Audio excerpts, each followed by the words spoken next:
आप सभी का स्वागत है दोस्तों रणभूमि मैथ्स में। दोस्तों आज का ये जो वीडियो होने वाला है ये सर्कल पर आधारित है। दोस्तों ज्योमेट्री का एक बहुत ही इम्पोर्टेंट टॉपिक सर्कल यानी वृत्त। दोस्तों अभी एसएससी सीएचएसएल की परीक्षा होने वाली है, साथ ही साथ आरआरबी एनटीपीसी स्टेज 2 की भी परीक्षा होने वाली है।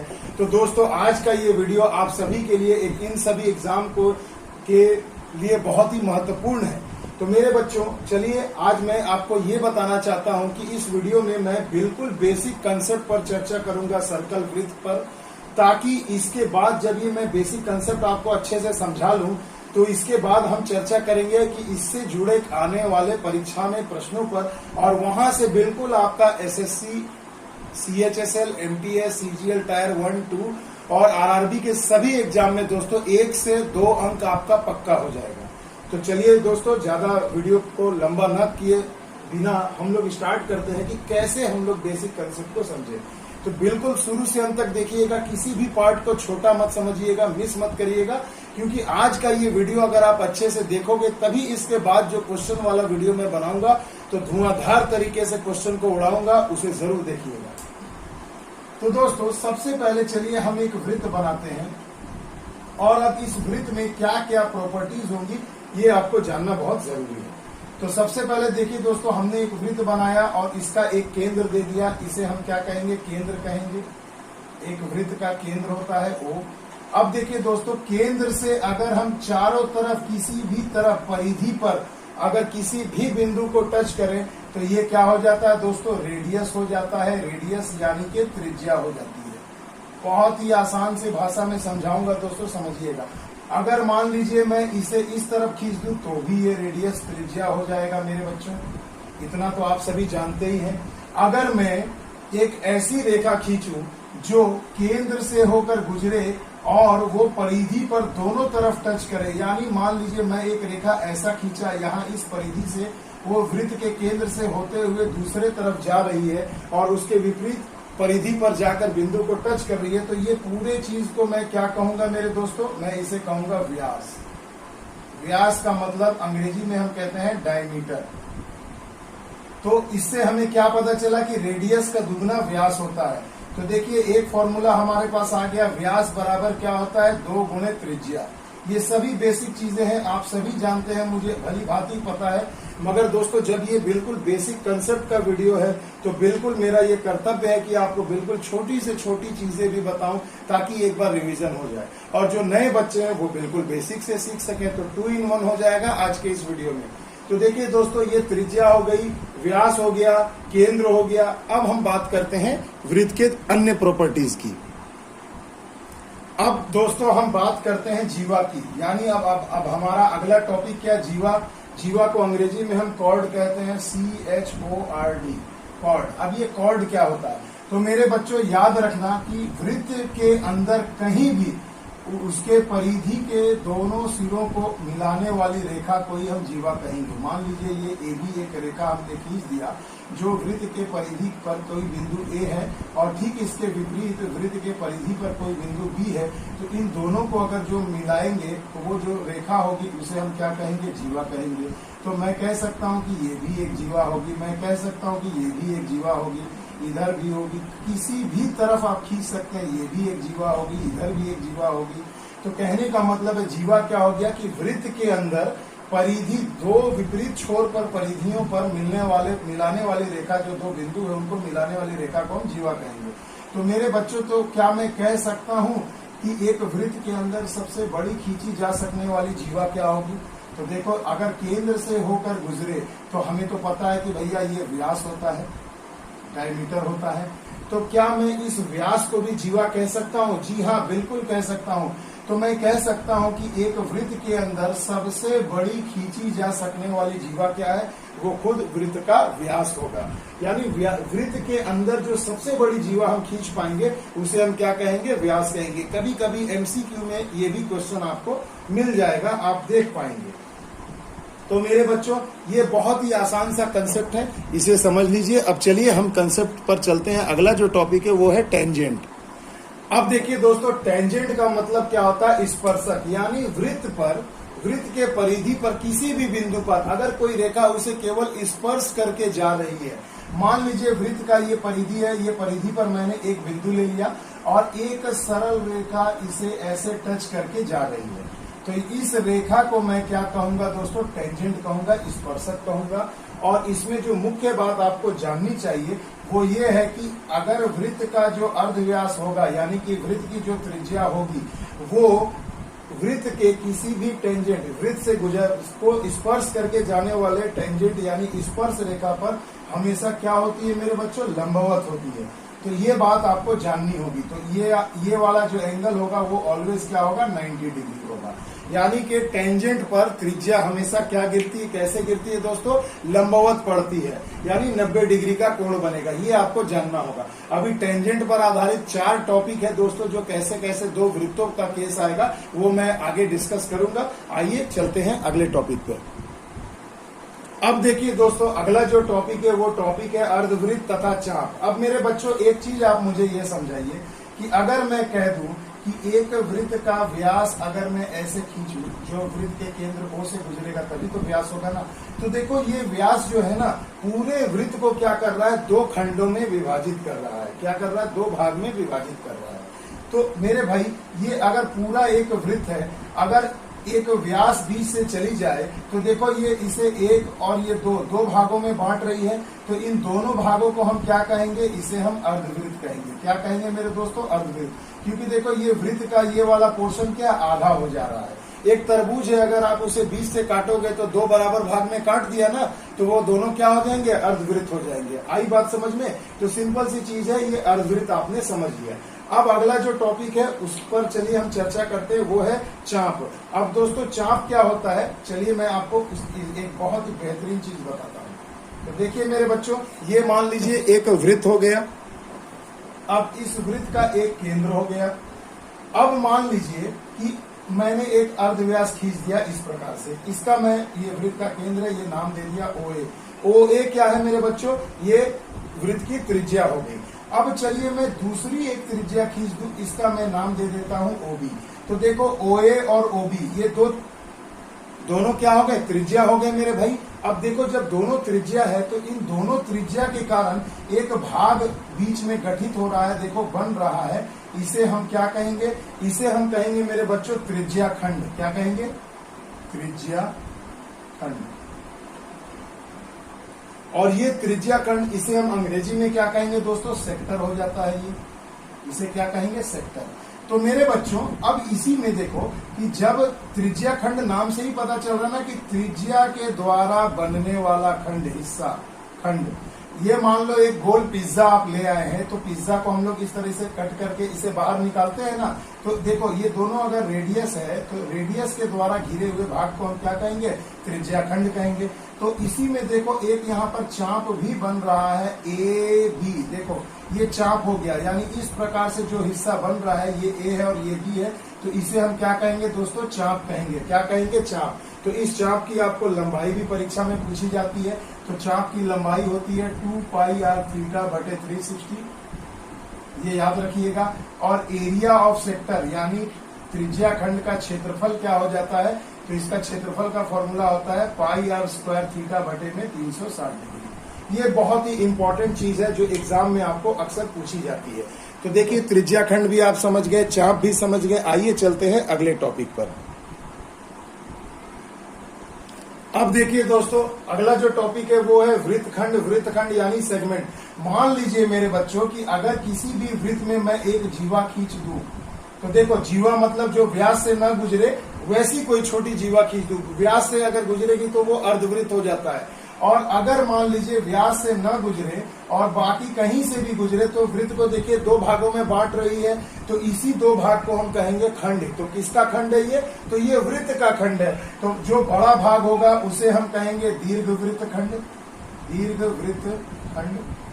और जो छोटा वाला हिस्सा बनेगा उसे हम कहेंगे लघु वृत्त खंड, लघु वृत्त खंड।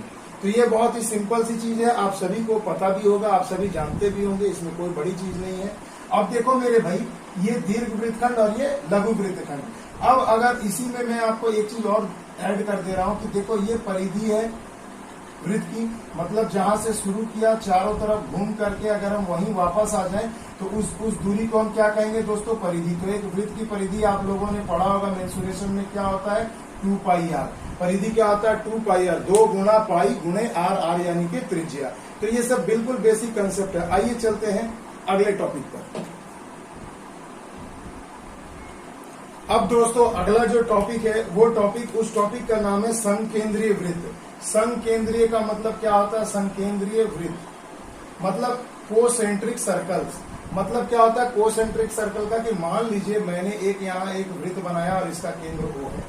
अब इसी को मैं केंद्र मानकर थोड़ा रेडियस बढ़ा दूं तो देखो एक और वृत्त बन गया, मगर इस वृत्त का भी केंद्र क्या है, यही है। तो मान लो भैया कि ये अगर मैं इसकी त्रिज्या अगर R1 है और दूसरे वाली की अगर मैं त्रिज्या मान लो ये त्रिज्या R2 है, तो देखो मगर दोनों ही वृत्त का केंद्र क्या है, हमेशा यही एक ही केंद्र है O। तो ये हो गई संकेंद्रीय वृत्त। सर्वांगसम वृत्त किसे कहते हैं मेरे दोस्तों, सर्वांगसम वृत्त। सर्वांगसम वृत्त वो उन्हें कहते हैं जिनकी त्रिज्या समान हो, क्योंकि देखिएगा ट्रायंगल में मैंने पढ़ाया था कि 2 त्रिभुज सर्वांगसम कब होते हैं, जब उनकी बिल्कुल लंबाई एंगल सब सेम हो, मतलब एक त्रिभुज दूसरे त्रिभुज पे पूरी बैठ जाए, उसे कवर कर ले।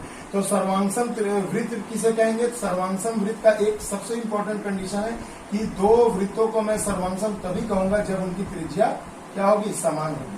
तो जब त्रिज्या समान होंगी तो एक वृत्त हमने ऐसे बनाया, ये उसका केंद्र है, तो अगर त्रिज्या समान है तो इस पर एक दूसरा वृत्त भी इसी प्रकार बन जाएगा।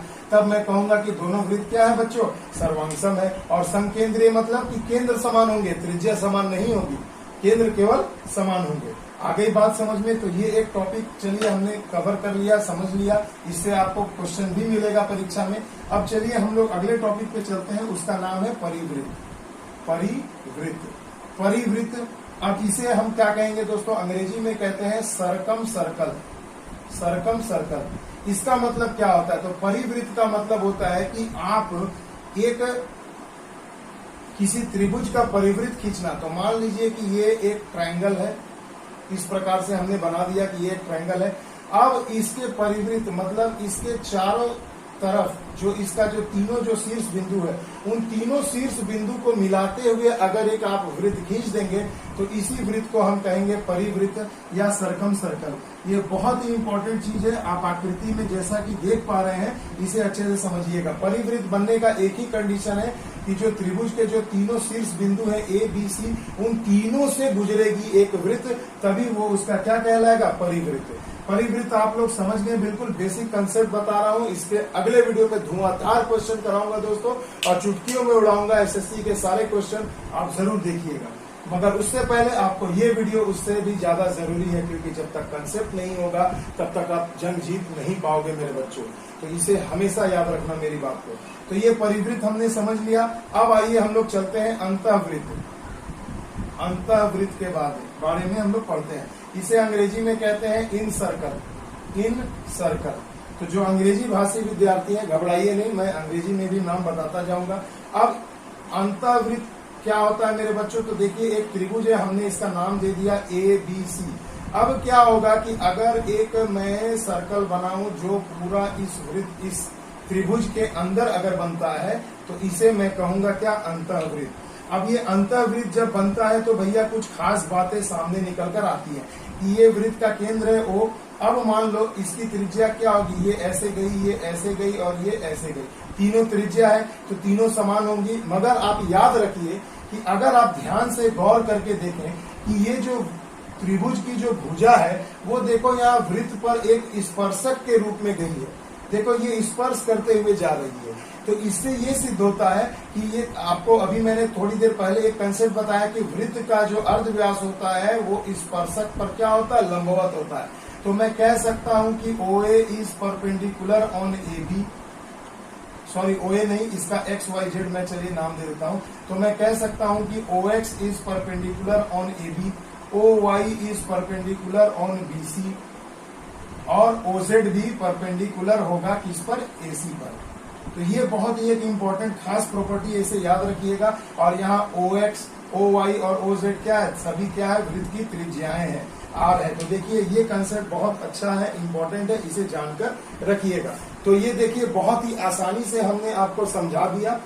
सर्कल के कुछ आधा प्रॉपर्टी हो गया है मेरे बच्चों, आधा प्रॉपर्टी और है, धैर्य बनाए रखिए, इसे अच्छे से समझ जाइए, क्वेश्चन उड़ाने में आपको किसी भी प्रकार की दिक्कत नहीं होगी। अब मेरे बच्चों एक बहुत ही इंपॉर्टेंट टॉपिक मैं आपको बताने जा रहा हूं, जिसका नाम है चक्रीय चतुर्भुज। इसे हम अंग्रेजी में कहते हैं साइक्लिक क्वाड्रिलेटरल। तो ये बहुत ही इंपॉर्टेंट चीज है, इसे अच्छे से समझिएगा, जानिएगा मेरे बच्चों। देखिए क्या होता है साइक्लिक क्वाड्रिलेटरल के केस में। तो देखिए दोस्तों, चक्रीय चतुर्भुज उस चतुर्भुज को कहते हैं कि जब एक वृत्त के अंदर एक चतुर्भुज अगर बनता है, ABCD मैंने नाम भी दे दिया है। तो देखो ये कहाँ बन रहे हैं, एक वृत्त के अंदर बन रहे हैं। तो ऐसे चतुर्भुज को मैं बोलूंगा चक्रीय चतुर्भुज। एक चक्री यानी एक वृत्त के अंदर बनने वाले चतुर्भुज को मैं चक्रीय चतुर्भुज कहूंगा। इसकी बहुत ही खास एक प्रॉपर्टी है, याद रखिएगा। देखो मैं नाम दे रहा हूं कि अगर ये एंगल 1 है और ये एंगल 2 है और ये बाहर वाला एंगल को अगर मैं बहिष्कोण को 3 लिख दूं, तो ये क्या होगा मेरे भाई, अच्छे से समझिएगा। तो एक चक्रीय चतुर्भुज में विपरीत जो सम्मुख कोण जो बनते हैं मुख के सामने, यानी ये जो विपरीत कोण है, यानी एंगल 1 प्लस एंगल 2 जो होगा, ये दोनों मिलकर के सर्वदा 180 डिग्री का होगा। इस पर बहुत क्वेश्चन आता है मेरे बच्चों, मैं आपको बता दे रहा हूं, अभी CHSL की परीक्षा होने वाली है। मेरा ये दावा है कि आपको इस पर आधारित चक्रीय चतुर्भुज पर आधारित ज्योमेट्री में एक न एक क्वेश्चन आपको किसी न किसी सेट में मिलेगा ही। तो मेरे बच्चों तो इसकी अहमियत को समझिएगा, बहुत इंपॉर्टेंट है, ध्यान से समझना। अब देखो भाई, ये एंगल 1 और ये एंगल 2 मिल करके 180 डिग्री हो गए। अब इसी में देखो एंगल 2 है और एंगल 3 है। तो देखो ये एक स्ट्रेट लाइन है, तो स्ट्रेट लाइन पर ये एंगल कितना बनता है, एक स्ट्रेट एंगल बनता है 180 का। तो मैं कह सकता हूं कि एंगल 2 और एंगल 3 भी मिलकर के कितने होंगे, 180 डिग्री के होंगे। आ गई बात समझ में। अब जो सबसे खास प्रॉपर्टी स्टार मार्क करके बता रहा हूं, इसे समझना। जब एक चक्रीय चतुर्भुज में उसकी किसी भी भुजा को कहीं बाहर तक बढ़ाया जाए, तो जो बहिष्कोण बनेगा, एक्सटीरियर एंगल बनेगा, यानी जो एंगल 3 बनेगा, वो इसके सामने वाले विपरीत कोण के बराबर होगा। ये एक स्पेशल प्रॉपर्टी है, इसे याद रखना। इस पर आधारित अक्सर परीक्षा में क्वेश्चन पूछे जाते हैं कि यानी एंगल 3 जो होगा बहिष्कोण, वो इसके ठीक विपरीत इंटीरियर एंगल 1 के बराबर होगा। समझ में आ गया। अगर मान लो हम इस भुजा को ऊपर बढ़ाते हैं, तो जो ये जो कोण होगा वो इसके विपरीत वाले कोण के बराबर होगा। उसी प्रकार इधर बढ़ाते हैं तो ये जो बहिष्कोण बनेगा वो एंगल 2 के बराबर होगा। एकदम कंसेप्चुअल चीज है दोस्तों, इसे अच्छे से समझ लीजिए, क्योंकि ये इस पर आधारित आपको क्वेश्चन परीक्षा में जरूर आएगा साइक्लिक क्वाड्रिलेटरल पर। तो समझ में आ गई बात मेरे बच्चों। चलिए चलते हैं अगले टॉपिक की तरफ। अब ये बहुत ही एक इंपॉर्टेंट प्रॉपर्टी है बच्चों, इसे अच्छे से समझिएगा। देखिए मेरे भाई, एक वृत्त है और एक वृत्त के 2 व्यास को हमने खींच दिया है। तो व्यास जीवा भी होती है मेरे बच्चों, तो जीवा पर आधारित ये टॉपिक है। दोनों केंद्र से गुजर रहा है। तो मेरे बच्चों आपको यहाँ ये समझना है कि जब दोनों केंद्र से होकर गुजरेंगी, यानी दोनों के दोनों बराबर होंगी, तो आप यहाँ कह सकते हैं AO गुणा OB बराबर ये वाला OC गुणा OD हो जाएगा मेरे बच्चों। ये एकदम रट लो, ये बहुत इंपॉर्टेंट चीज है। इस पर आपको परीक्षा में एक क्वेश्चन मिल सकता है, बहुत ही इंपॉर्टेंट चीज है।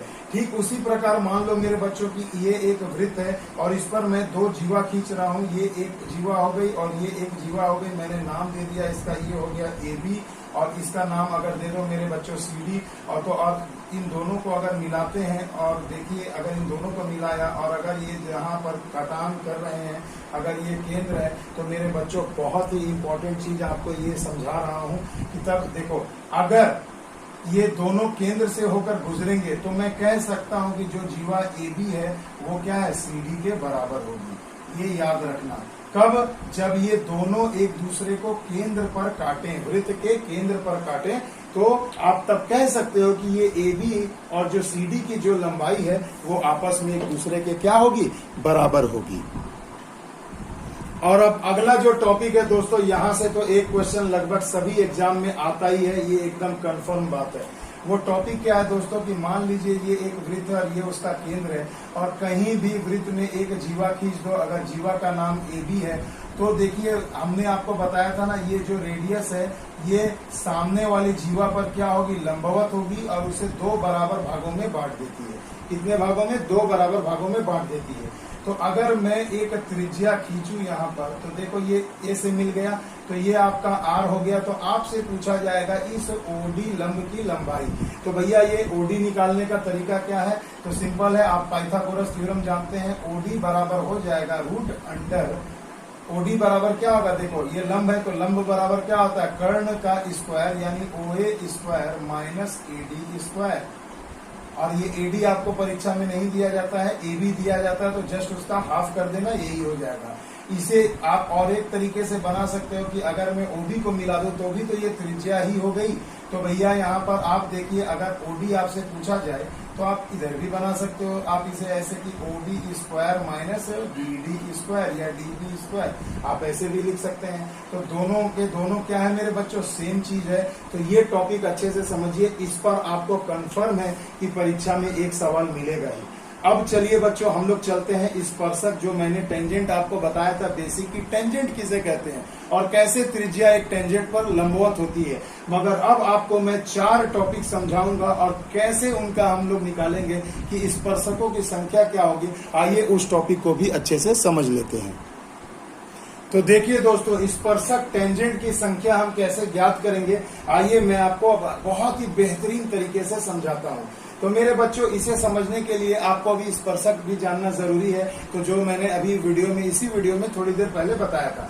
देखिए दोस्तों, टॉपिक 1 में क्या कह रहा है कि यहाँ पर देखिए, ध्यान दीजिए कि 2 वृत्त हैं जिनमें किसी भी प्रकार का कोई टच लगाव नहीं है, टच नहीं कर रहे हैं। तो 2 वृत्त हैं, तो 2 वृत्त अगर आपस में एक दूसरे को टच नहीं किए हैं तो इन दोनों के कितने कॉमन टेंजेंट, कॉमन का मतलब उभयनिष्ठ टेंजेंट, उभयनिष्ठ स्पर्शक, यानी ऐसा स्पर्शक जो इस वृत्त को भी टच करेगा और इस वृत्त को भी टच करेगा। तो ऐसे कितने स्पर्शक खींचे जा सकते हैं? तो आइए चलिए मैं खींच कर दिखाता हूँ। देखिए एक स्पर्शक ये हो गया जो इसे भी टच कर रहा और इसे भी टच कर रहा, तो ये नंबर 1 स्पर्शक हो गया। ठीक उसी प्रकार नीचे से भी एक स्पर्शक खींच दीजिए, तो ये भी देखिए दोनों वृत्तों को टच कर रहा है, इसका नाम हो गया 2। अब देखिए एक मैं ट्रांसवर्स कॉमन टेंजेंट खींच रहा हूँ, देखो ये टेंजेंट यानी इसका मैं नाम दे दे रहा हूँ 3, जो इस वृत्त को यहाँ टच कर रहा है और इस वृत्त को यहाँ टच कर रहा है। तो एक हमारा तो इधर से भी खींचा जा सकता है मेरे भाई। तो देखो ये थोड़ी लाइन टेढ़ी हो गई है, कंसेप्ट इसे अच्छे से समझ लेना। ये लाइन थोड़ी टेढ़ी हो गई है, माफ कीजिएगा। चलिए सीधी कर दीजिए। अब ये मान लो ये टेंजेंट नंबर 4 हो गया। तो अब मेरे बच्चों बताओ कि अगर 2 वृत्त आपस में एक दूसरे को टच न करें, स्पर्श न करें, तो ऐसे 2 वृत्तों की कुल कितनी मैक्सिमम हम लोग टेंजेंट खींच सकते हैं, स्पर्शक खींच सकते हैं? तो आपका जवाब हो जाएगा टोटल 4 स्पर्शक हम इसके खींच सकते हैं। आ गई बात समझ में? बहुत ही बेसिक कंसेप्ट है, इसे समझना कि बाद में मैं इस पर आधारित जो क्वेश्चन आएंगे उसका फॉर्मूला भी बताऊंगा इस वीडियो में। अब आइए देखते हैं इस टॉपिक पर कि यहाँ देखिए 2 वृत्त हैं, ये इनका केंद्र है और ये दूसरे वृत्त का केंद्र है। अब देखिए ये दोनों वृत्त आपस में एक दूसरे को बाहरी रूप पर टच कर रहे हैं, कि मतलब वाह्यतम स्पर्श कर रहे हैं। तो ऐसे 2 वृत्तों के हम कितने मैक्सिमम कॉमन टेंजेंट खींच सकते हैं? तो देखो भैया, एक तो आपका यहाँ से हो जाएगा, एक इधर से गुजरेगा और एक देखो इन दोनों को टच करते हुए ऐसे आएगा। यानी कि ऐसे वृत्तों के हम कितने कॉमन टेंजेंट खींच सकते हैं? तो 3 कॉमन टेंजेंट खींच सकते हैं। अब आ जाइए अगले टॉपिक पर कि अब एक ऐसे 2 वृत्त हैं जो आपस में एक दूसरे को अंदरी रूप से काट रहे हैं, मतलब भीतरी यानी आंतरिक रूप से काट रहे हैं। तो ऐसे या प्रतिच्छेद कर रहे हैं किसी बिंदु पर, तो ऐसे वृत्तों की कुल कितने स्पर्शक हो सकते हैं? तो देखो एक स्पर्शक तो भैया ऐसे हो गया, एक स्पर्शक तो ऐसे चला गया यहाँ से, यानी 2 स्पर्शक, और तीसरा तो भैया इन्हें प्रतिच्छेद कर देगा। तो प्रतिच्छेद करने वाले को मान लो ये वृत्त है और अगर इसे कोई ऐसे काट रहा है तो ये तो स्पर्शक नहीं हुआ ना, ये तो प्रतिच्छेदक रेखा हो गई। यानी ऐसे वृत्तों के कुल कितने कॉमन स्पर्शक होंगे? तो 2 स्पर्शक होंगे। क्लियर है मेरे भाई? अब आइए चलते हैं अगले टॉपिक पे। अब देखिए यहाँ पर 2 वृत्त हैं जो एक दूसरे को आंतरिक रूप से काट रहा है, ठीक है ना दोस्तों? तो एक तो भैया वृत्त को अंदर से स्पर्श कर रहा है, यहाँ पर काट रहा था, ये क्या उसके अंदर स्पर्श कर रहा है। तो ऐसे वृत्तों के कुल कितने कॉमन टेंजेंट होंगे, तो देखो यहाँ केवल और केवल एक टेंजेंट होगा, और आप कहीं भी देख लो टेंजेंट खींच नहीं पाओगे। कैसे टेंजेंट? उभयनिष्ठ टेंजेंट आप एक ही केवल खींच पाएंगे। आ गई बात समझ में? तो ये बहुत इंपॉर्टेंट टॉपिक है मेरे बच्चों, इसे अच्छे से समझिएगा। आइए चलते हैं अगले टॉपिक की ओर। अब देखो दोस्तों, जीवा पर आधारित और एक बहुत ही खास महत्वपूर्ण टॉपिक है जहां से अक्सर क्वेश्चन पूछा जाता है। तो अब आप लोग स्क्रीन पर इस टॉपिक को अच्छे से देख पा रहे होंगे। तो देखिए दोस्तों, इसमें क्या कहा गया है। देखिए टॉपिक नंबर 1 में ध्यान दीजिएगा कि ये एक वृत्त बना हुआ है, और ए बी क्या है? ए बी एक क्या है बच्चों? जीवा है। और कहा जा रहा है कि अगर ओपी, देखो अगर ओपी ए बी को समद्विभाजित कर रही है, समद्विभाजित कहने का मतलब क्या कि यानी एपी को 2 बराबर भागों में बांट रही है, तो मैं कह सकता हूं कि एपी बराबर पीबी होगा। तो जब ओपी एबी को जीवा को समद्विभाजित करेगा मेरे बच्चों, तो क्या केस हो जाएगा? समद्विभाजित करेगा तो एक केस ये बाहर निकल कर आएगा कि एपी बराबर तो पीबी होगा। इतना तो अपन समझ गए। अब क्या करना है कि जब एपी बराबर पीबी होगा तो मेरे भाई ये तो दोनों त्रिज्याएं हैं, तो ओपी जो है, ये जो ओपी जो है अगर एबी को समद्विभाजित करता है, 2 बराबर भाग में बांटता है, तो एपी बराबर पीबी होगा, और ओपी जो होगा वो सर्वदा लंब होगा एबी पर। तो ये कंसेप्ट बहुत इंपॉर्टेंट है, इसे अच्छे से समझ के रखिएगा। देखिए बहुत सिमिलर आ रहे हैं, इसे अच्छे से ध्यान से समझिएगा। आइए चलते हैं अब टॉपिक नंबर, यहाँ हम लोग चलते हैं। देखिए ये एक वृत्त बना है, एक वृत्त में 2 जीवाएं खींची गई हैं, विपरीत जीवाएं, मतलब एक केंद्र से इधर है और एक केंद्र से ऊपर है और एक केंद्र से नीचे है, तो इसे हम कहेंगे विपरीत जीवा। तो देखो विपरीत जीवा में आपको सवाल पूछा जाएगा मेरे बच्चों की एमएन की लंबाई बताएं। एमएन यानी इन दोनों जीवाओं के बीच की दूरी। आपसे क्या पूछा जाएगा? इन दोनों जीवाओं के बीच की दूरी। ये बिंदु O आपका केंद्र है, तो ये भैया ON और OM निकालने में बहुत टाइम लग जाएगा। ट्रायंगल बनाकर उसका लफड़ा करना नहीं है हमें। हमें क्या करना है कि जो 2 जीवाएं हैं, दोनों जीवाओं को जोड़ दीजिए, यानी AB प्लस CD कर दीजिए और इसे 2 से डिवाइड कर दीजिए। यही हो जाएगी MN की लंबाई। ये जबरदस्त एक कंसेप्ट है, इसे जान के रखिएगा। ये ट्रिक आपको एग्जाम में बहुत काम में आने वाला है। तो देखो इसमें याद क्या रखना है कि एक केंद्र है वृत्त का, अगर दोनों तरफ यानी विपरीत तरफ अगर 2 जीवाएं हैं तो उनके बीच की दूरी निकालना है, तो बड़ी जीवा छोटी जीवा को जोड़ दो और 2 से डिवाइड कर दो। तो ये कंसेप्ट क्लियर हो गया। अब इस टॉपिक को देखिए, ये भी एग्जाम में अक्सर पूछे जाते हैं। यहाँ पर देखो कि अगर आपको ओपी की लंबाई पूछ दी जाए तो आप क्या करना है। देखो ये केंद्र है और ये देखो ये दोनों क्या है, एक ही तरफ है, विपरीत तरफ नहीं है। ये सबसे बड़ी जीवा हो गई और ये छोटी जीवा हो गई। तो आपको क्या करना है, बड़ी में से छोटी को घटाकर 2 से डिवाइड कर दो। तो ये आपको छोटी जीवा की माने बड़ी और छोटी जीवा के बीच की दूरी मिल जाएगी। क्लियर है? अपन इतना तो समझ गए। आई होप आपको समझ में आ रहा होगा। तो देखो इस केस में क्या है, दोनों ये देखो वृत्त का केंद्र है, केंद्र पर एक बना है और एक तरफ बना है, तो दोनों के बीच की दूरी छोटी होगी, तो यानी कि माइनस कर देना। और जब एक इस तरफ और एक उस तरफ बनेगा तो दोनों को जोड़ के 2 से डिवाइड कर देना है। क्लियर है दोस्तों? बहुत इंपॉर्टेंट टॉपिक है, इस पर अक्सर परीक्षा में सवाल आता है। अब देखिए दोस्तों, बहुत ही बेहतरीन क्वेश्चन है, इसे अच्छे से समझिएगा। बेहतरीन टॉपिक है। देखिए दोस्तों, एक वृत्त है और इसके अंदर हमने इसके 2 त्रिज्याओं को खींच दिया है। तो इन दोनों त्रिज्याओं के खींचने से देखो एक सेक्टर बन रहा है ना, त्रिज्या खंड। तो यहाँ देखो जो ये जो कोण बनेगा, अगर ये मान लीजिए कि ये हो गया 2 थीटा, तो ये ठीक इसके विपरीत तरफ परिधि पर किसी बिंदु पर अगर कोई कोण बनेगा तो वो उसका आधा होता है। यानी ये क्या हो जाएगा, 2 थीटा है केंद्र पर, तो ऊपर क्या हो जाएगा, थीटा हो जाएगा। यानी कंसेप्ट ये है, अगर लिखना है तो आप लिख सकते हैं कि केंद्र पर बना कोण परिधि पर बने कोण का हमेशा डबल होता है। यानी मैं कह सकता हूं कि एंगल AOB जो होगा, ये AOB ये एंगल, ये ऑलवेज 2 गुना होगा एंगल ACB का। अगर ये C नहीं दिख पा रहा है तो यहाँ C मैंने लिखा है, इसे समझ लीजिएगा। तो यानी एंगल ACB का डबल होगा। तो इस कंसेप्ट पर लिख लो भैया, एक क्वेश्चन आपको आ रहा है परीक्षा में। आइए दोस्तों चलते हैं अगले टॉपिक पर। मैक्सिमम ये सब पूछे जाते हैं परीक्षा में। देखिए अब यहाँ पर देखिए एक वृत्त बना है, इसकी 2 जीवाएं खींची गई हैं, ये है AC और ये है DB। और अगर देखो यहाँ पर दो एंगल बन रहा है थीटा, और ये क्या होगा यही आपको बताना है। तो इसके पीछे का कंसेप्ट ये है कि अगर एक वृत्त पर एक ही चाप, एक परिधि के एक ही तरफ, देखो ये जो परिधि है, परिधि तो पूरा है, मगर देखो ये जो बिंदु सी और जो बिंदु डी है ये परिधि के एक ही तरफ है, तो इन दोनों बिंदुओं पर जो कोण बनेगा वो हमेशा समान होंगे। यानी कि मैं कह सकता हूं एंगल ए सी बी बराबर होगा एंगल एडीबी का, एसीबी बराबर होगा एंगल एडीबी का। ये कंसेप्ट एकदम रट लो भैया। यहाँ ऐसे क्वेश्चन एग्जाम में यहाँ 30 डिग्री दे देगा तो आंसर ये पूछेगा तो ये भी 30 होगा, या कभी हो सकता है एंगल ये आपसे पूछ ले। तो बहुत सारे तरीके हैं, मैं आपको जब क्वेश्चन वाले वीडियो कराऊंगा तो उसमें आप देखिएगा, मैं जब क्वेश्चन कराऊंगा एक से एक लाजवाब क्वेश्चन होंगे।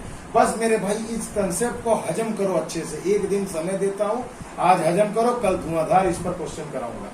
अब देखिए एक और महत्वपूर्ण टॉपिक आ गया है स्क्रीन पर आपके सामने।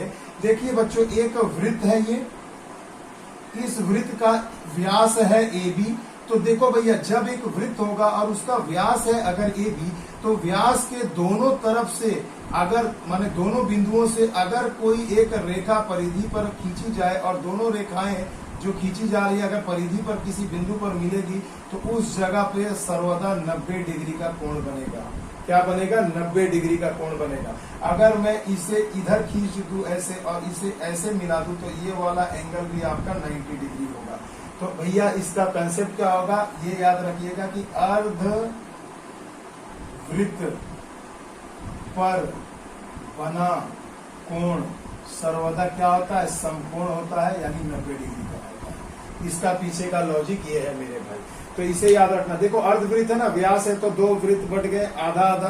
तो अर्धवृत्त पर व्यास के द्वारा बना हुआ जो भी कोण होगा वो हमेशा क्या होगा? 90 डिग्री का होगा। इस कंसेप्ट पर बहुधा सवाल पूछे जाते हैं परीक्षा में। आई होप आपको समझ में आ गया होगा। आइए चलते हैं, कुछ कंसेप्ट और बाकी रह गए उन्हें भी हम पूरा कर लेते हैं। तो देखिए दोस्तों, अगला जो है ये टॉपिक है, बहुत ही इंपॉर्टेंट है। आइए इस टॉपिक पे चर्चा करते हैं। हो सकता है ये ना दिख रहा हो आपको, इसके लिए माफी चाहूंगा। देखिए दोस्तों, एक वृत्त है और इसके अंदर हमने क्या बनाया है? एक चतुर्भुज बनाया, साइक्लिक क्वाड्रिलेटरल बनाया है। तो याद रखिएगा कि अगर ये वाला एंगल अल्फा है और अगर इसके ठीक सामने वाला एंगल बीटा है तो मैं कह सकता हूं कि ये दोनों सप्लीमेंट्री एंगल होंगे, यानी अल्फा प्लस बीटा दोनों मिलकर के 180 डिग्री होंगे। सबसे इंपॉर्टेंट टॉपिक है ये अभी तक का, और इस पर आपको एक क्वेश्चन मिलेगा ही। तो याद रखना, जब क्वेश्चन कराऊंगा तो ये कंसेप्ट आपके ब्रेन में होना चाहिए। तो देखो, ये कोण और इसके ठीक सामने वाला कोण दोनों मिलकर के हमेशा क्या होंगे मेरे बच्चों? 180 डिग्री होंगे। आइए चलते हैं अगले टॉपिक पे। ये जो टॉपिक है इसे ध्यान से देखिए कि अगर एक चतुर्भुज के अंदर मैं एक वृत्त बनाऊं और ये वृत्त के सभी तरफ यानी पूरी परिधि पर अगर ये चतुर्भुज की सभी भुजाएं स्पर्श करें तो इस चतुर्भुज को हम क्या कहेंगे? सम चतुर्भुज कहेंगे। क्या कहेंगे मेरे बच्चों? सम चतुर्भुज कहेंगे। याद रखना, रोम्बस कहेंगे, सम चतुर्भुज कहेंगे।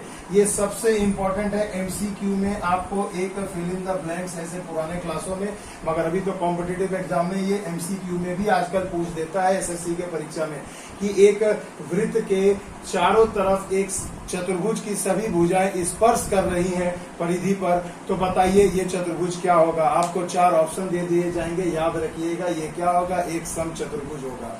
आइए मेरे बच्चों, अगला जो टॉपिक है ये सबसे इंपॉर्टेंट टॉपिक में से एक है। इस टॉपिक को अच्छे से भली भांति जान लें। तो देखिए दोस्तों, क्या कहा जा रहा है कि वृत्त के बाहर कोई एक बिंदु P है, उस बिंदु P से वृत्त पर 2 प्रतिच्छेदी रेखाएं खींची गई हैं। कैसी रेखाएं? प्रतिच्छेदी रेखाएं। यानी देखो, ये एक PA रेखा है हो गई और ये एक PC रेखा हो गई, और ये वृत्त को प्रतिच्छेद कर रही है, मतलब भेद करके अंदर जा रही है। तो क्या होगा? तो ऐसे केस में हम कह सकते हैं कि PA गुना, यानी ये पूरा वाला PA गुना PB बाहर वाला केवल, यानी PB बराबर होगा ये पूरा PC गुना ये वाला PD केवल बाहर वाला, PC गुना PD। तो ये इस पर आधारित आपको एक प्रश्न परीक्षा में अवश्य मिलेगा, तो ये हमेशा याद रखिएगा मेरे बच्चों। यानी मैं कह सकता हूँ पूरी भुजा PA गुना PB अंदर वाली बराबर होगी PC गुना PD की। तो ये बहुत ही इंपॉर्टेंट टॉपिक है, इसे अच्छे से जानकर रखिएगा। आइए मेरे बच्चों चलते हैं अगले टॉपिक पर। ये बहुत ही इंपॉर्टेंट है, इसी से मिलता जुलता है, थोड़ा सा अंतर है, इसे समझिए। देखो वृत्त के बाहर किसी एक बिंदु P से मैंने एक PA एक प्रतिच्छेदी रेखा खींची है और एक P से ही एक स्पर्शक खींचा। देखिए ये जो PT रेखा है ये क्या है, देखो ये स्पर्शक है, टच करके जा रही है, छेद नहीं रही है, यानी एक प्रतिच्छेदी रेखा और एक स्पर्शक रहेगा तो मैं क्या कहूंगा, तो देखो मैं लिख सकता हूँ PA गुना PB, यानी कि पूरी रेखा PA और ये वाली बाहर तक ही PB बराबर होगी PT स्क्वायर की। किसके बराबर होगी, इस स्पर्श रेखा के लंबाई के वर्ग के। तो PA गुना PB बराबर PT स्क्वायर। तो देखिए बच्चों ये 4 टॉपिक बहुत इंपॉर्टेंट है परीक्षा के पॉइंट ऑफ व्यू से, इसे अच्छे से समझिएगा। बस मेरे बच्चों 2 से 3 टॉपिक और रह गए हैं, वीडियो को स्किप मत करना, अच्छे से देखो। तो देखिए मेरे बच्चों अब ये बहुत ही बेहतरीन कंसेप्ट लेकर आया हूं, इसे अच्छे से समझिएगा। देखिए इस कंसेप्ट को समझिए कि ये एक वृत्त है और वृत्त के बाहर कोई बिंदु P स्थित है और उस P बिंदु से मैं वृत्त पर 2 स्पर्शक खींच रहा हूं। देखो एक स्पर्शक PA है और एक स्पर्शक PB है, तो दोनों स्पर्शक एक ही बिंदु से जनरेट हुए हैं, उत्पत्ति हुई है। तो मैं कह सकता हूं जब एक ही बिंदु से 2 या 3 जितने भी स्पर्शक खींचो तो वो सभी क्या होंगे, बराबर होंगे। तो एक बिंदु से देखो एक वृत्त के हम लोग 2 ही स्पर्शक खींच सकते हैं, तो देखो यहाँ क्या होगा, ये PA बराबर PB हो जाएगा। ये आप कह सकते हैं कि ये दोनों की लंबाई क्या होगी, बराबर होगी। अब देखो धांसू कंसेप्ट दोस्तों SSC CHSL 18, 19, 20 सभी में इन दोनों टॉपिक पर आधारित प्रश्न पूछे गए हैं। आइए एक धांसू तरीका आपको बताता हूं कैसे सॉल्व करोगे। तो देखो ये एक वृत्त है जिसकी त्रिज्या है R1, ये एक वृत्त है इसकी त्रिज्या है R2, दोनों अलग अलग हैं। और देखो दोनों के केंद्र को मिलाने वाली रेखा हो गई AB। और देखो यहाँ CD क्या है, एक उभयनिष्ठ स्पर्शक है। कैसा स्पर्शक है, उभयनिष्ठ स्पर्शक है। तो आपसे पूछा जाएगा कि इस उभयनिष्ठ स्पर्शक की लंबाई बताएं। तो मेरे भाई R1 आपको पता होना चाहिए, R2 दिया रहेगा और इन दोनों के केंद्र के बीच की दूरी पता होगी, तो ये उभयनिष्ठ स्पर्शक की लंबाई आप निकाल सकते हो। फॉर्मूला इज, देखो फॉर्मूला क्या है, CD बराबर क्या हो जाएगा, √AB AB स्क्वायर माइनस, देखो जब उभयनिष्ठ स्पर्शक कैसा होगा, सीधा होगा, यानी टेंजेंट नहीं होगा, केवल उभयनिष्ठ स्पर्शक बोला जाएगा। तो आपको क्या करना है, दोनों त्रिज्या को घटा देना है, R1 माइनस R2 का होल स्क्वायर कर देना है जब ये सीधा रहेगा। और यहाँ देखो टेंजेंट को तिरछा गया है, यानी ट्रांसवर्स कॉमन टेंजेंट है, तो आप यहाँ पर सिंपल क्या कर दोगे, प्लस कर दोगे। देखो मैं फॉर्मूला लिख देता हूँ। यहाँ पर देखो CD की लंबाई क्या हो जाएगी, CD की लंबाई बराबर होगी AB का स्क्वायर माइनस, और अब इन दोनों को प्लस कर दीजिए, R1 प्लस R2 का होल स्क्वायर। तो ये हो गया तिर्यक उभयनिष्ठ स्पर्शक के केस में, और ये हो गया सिंपल उभयनिष्ठ स्पर्शक। उभयनिष्ठ स्पर्शक बोलेगा तो आपको मान के चलना है कि ये तिर्यक नहीं है, तो तिर्यक जो नहीं है वहां आपको माइनस कर देना है, और जहां पर तिर्यक मिलेगा वहां आपको क्या कर देना है दोस्तों, प्लस कर देना है। तो ये 3 कंसेप्ट बहुत ही इंपॉर्टेंट है परीक्षा के पॉइंट ऑफ व्यू से, इसे अच्छे से याद रखिएगा। एक टॉपिक और है, आइए बच्चों मैं इसे रब करके आपको अच्छे से अभी कंटिन्यू समझा देता हूं, ताकि कुछ भी भैया टॉपिक ना छूटने पाए परीक्षा में। तो देखो अगर मैं कहूं कि ये एक अति सुंदर सा वृत्त है, ये O इसका केंद्र है, आ गई बात समझ में। अब देखो क्या है, अगर एक स्पर्शक इस वृत्त को इस प्रकार से टच करके जा रहा है, इसका मैं नाम दे देता हूं AB। अब देखिए क्या है कि अगर इसके अंदर कोई भी एक त्रिभुज बन रहा है कुछ इस प्रकार का, ध्यान दीजिएगा कि कोई एक त्रिभुज बन रहा है, अगर वो त्रिभुज इस प्रकार से बन रहा है तो कौन सा एंगल किसके बराबर होगा, ये बहुत इंपॉर्टेंट चीज है, समझने वाली चीज है। तो देखो भैया मैं उतना नाम नहीं लिख रहा हूं, मैं बस एंगल का नाम लिख दे रहा हूं। ये 1 हो गया, ये एंगल 2 हो गया, ये एंगल 3 हो गया मेरे बच्चों, क्लियर है यहाँ तक। ये वाला एंगल 4 हो गया और ये वाला एंगल 5 हो गया। अब देखो इस नंबर से हम लोग अच्छे से समझते हैं। तो देखो भाई सीधी सी बात है, आप एक वृत्त देख रहे हैं, एक स्पर्श रेखा उसे स्पर्श करती हुई जा रही है, स्पर्शक है, तो एंगल देखो क्या हो जाएगा, तो एंगल नंबर 1 जो होगा मेरे बच्चों, ये जो एंगल नंबर 1 होगा ये किसके बराबर होगा, तो बहुत ही बेसिक कंसेप्ट है, इसे याद रख लेना। तो ये कंसेप्ट याद रख लेना मेरे बच्चों। देखिए क्या हो जाएगा, एंगल 1 जो होगा वो बराबर होगा एंगल 5 का, यानी एक अंदर का कोण बराबर होगा ये बाहर वाले कोण का, तो एंगल 5 का। और ये जो एंगल जो 2 होगा अंदर वाला कोण, ये बराबर होगा ठीक इसके विपरीत एंगल 4 का। यानी ये दो कंसेप्ट आपको याद रखना चाहिए, क्योंकि इस पर आधारित भी आजकल SSC, CGL, tyre 1, 2, CHSL, MTS और आरआरबी की परीक्षा में पूछा जा रहा है। तो भैया ये तो था फुल कंसेप्ट। तो मेरे बच्चों देखो, मैंने जितना इसमें संभव है आपको बता दिया। अगर मेरे बच्चों, अगर आपको ये वीडियो अच्छा लगे, महत्वपूर्ण लगे, इस वीडियो को देखकर सच में आपको अगर कुछ सीख मिली हो, तो प्लीज मेरे इस वीडियो को लाइक करिएगा, शेयर करिएगा, सब्सक्राइब कर लीजिए चैनल को। जो नए हैं बेल आइकन को जरूर दबाइए। आप मुझे इंस्टा और फेसबुक पर भी फॉलो कर सकते हैं, वहां रणभूमि मैथ्स नाम का पेज है, आप उसे भी लाइक करिए और उसमें भी मैं छोटे छोटे रील्स डालता हूं, उसे भी देखिए। मिलते हैं अगले वीडियो में दोस्तों। इस पर आधारित, सर्कल पर आधारित क्वेश्चंस पर ऑलरेडी मेरे प्लेलिस्ट में बना हुआ है, आप उसे भी देख सकते हैं। और परीक्षा के पॉइंट ऑफ व्यू से इंपॉर्टेंट क्वेश्चन का वीडियो अगले दिन मैं जरूर यूट्यूब पर पोस्ट करूंगा, तो उसे भी जरूर देखिएगा। मिलते हैं अगले वीडियो में दोस्तों, तब तक के लिए जय हिंद, जय भारत।